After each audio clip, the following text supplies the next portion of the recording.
Good morning. My name is Cale Casey. I'm one of the information officers here with the Pacific Northwest Team 2 in a unified command with the Oregon State Fire Marshal. This is the Taylor Creek Fire Update. It is 5 a.m. You are live here at the Incident Command Post in the Information Unit here in Merlin, Oregon. It is Wednesday, August 1st, the first day of August 2018. Thanks for joining us, public. Thanks for joining us, firefighters. Currently, 1,122 firefighters assigned. If you're watching this, thanks to the good work last night. We know you're out there on the night shift. The unofficial acreage, and I want to stress unofficial, there's an infrared flight that happens at night. Unofficial acreage, 29,535, very much subject to change. When we get our infrared acreage, the mapping team actually compares that to the map system themselves to make sure there's no erroneous heat signatures. So let's expect that number to change a little bit, but it's definitely up from yesterday because firefighters have been putting fire on the ground in this area in the northeast to bring the fire down to the river, to the intended containment line, also towards the Bear Camp Road area here, and then there's been natural fire growth out to the west. So we have an interesting fire because there's a full firefight to the north, northeast, and in this area, but then containment continues to increase. So containment is up 10 more percent, that's up to 30% now, and that's that Limpy Creek subdivision area where 396 residents were able to return to their homes yesterday. So it's a very dynamic situation where we have fewer folks in the level 3 evacuation. That dropped down to level 2 here yesterday. And then we have a new evacuation order, or sorry, it's not an evacuation order at all. It's just a ready order, a level 1, east of the road yesterday. So that got the residents there aware that the ready, set, go system means when they see the green, that's just to be ready, be careful. There is a fire in the landscape. It's coming down towards the structures. We all know that, we can all see that. So that brought 1,500 more structures into a potential impact. Folks going home is a great thing. Folks being alerted. It is hot and dry. We all know the conditions have been persistently hot and dry. So just in general, it's always kind of been a get ready situation. But now the Sheriff's Office made that official. This is a full suppression fire in the unified command, no question about it.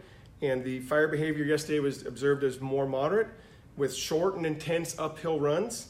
Group torching and short-range spotting has been observed. So that weather actually was in the mid-90s in the lower elevations, but in the higher elevations it dropped 2 to 5 degrees. There was also some shading from the smoke and the cirrus clouds, and that really actually helped reduce fire behavior into that moderate range instead of extreme. The minimum RHs yesterday were down to 20 to 25%, still quite dry, and there could be a potential weather shift coming in tomorrow. We get a little bit cooler again. Okay, key points for the day. Our best information and the infrared map shows that the fire did not cross the Rogue River, and we intend to keep it that way. Again, 100% suppression fire means that we always have contingency groups, so we put a big contingency group on the other side of the Rogue River starting a few days ago. So locals and tourists started to notice a lot more firefighters and fire engines on the other side of the river. What that means is that if the fire were to spot over, and spotting is a natural part of fire growth, that we have a full force there in place, completely ready and capable of attacking every spot fire. So that contingency group is going to stay there for the entire duration of the fire, and that will be a very active patrol area to make sure that we don't have any spot fires, and if spot fires get established, that they get searched, destroyed, and crushed.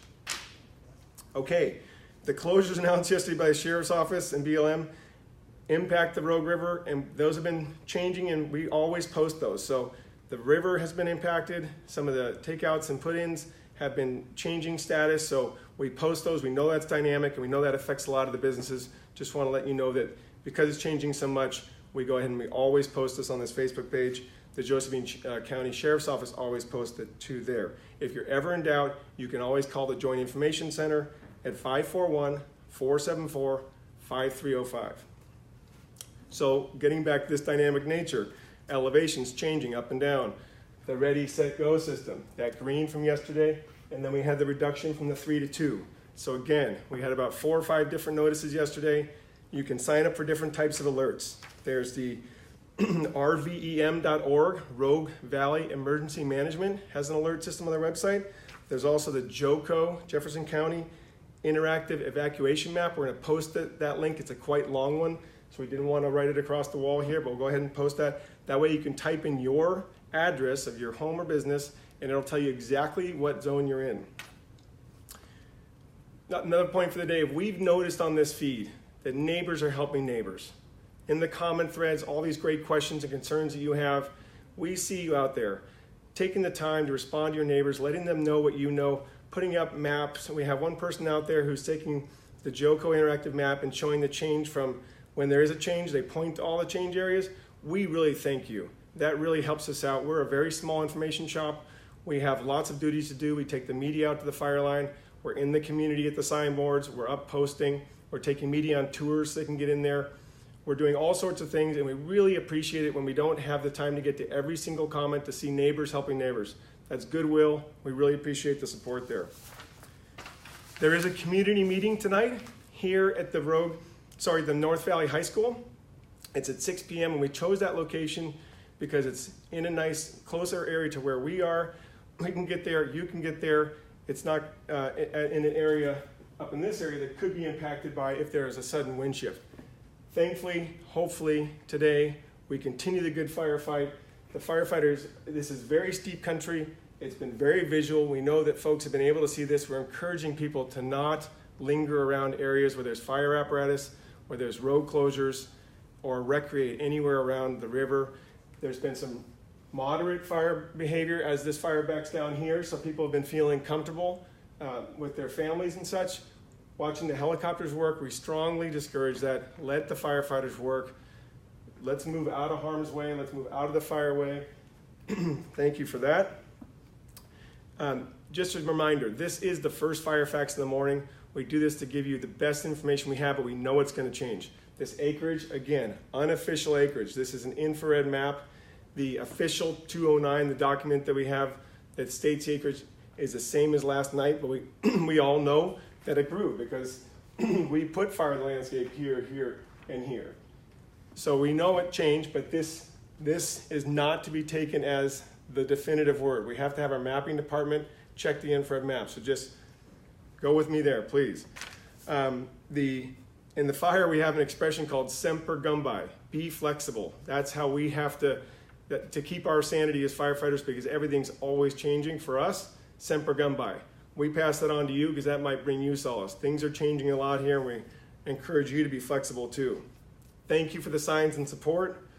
It really means a lot to our firefighters. They have everything they need in terms of donations. If you want to make donations, you can make it to the Red Cross. You can make it to the rural fire departments, who are always here year-round, ready to support you and go out on initial attack. And you can make donations to the Wildland Firefighter Foundation. If any firefighter ever gets hurt, that Wildland Firefighter Foundation organization is the most immediate response that family has, with immediate emotional, financial support. Just a reminder, civilians, this is a no drone zone. No drone zone. That means if you have a desire to get aerial footage and the drone is up in the air, that is a violation of the FAA temporary flight restriction over our fire zone, and that is punishable by law enforcement.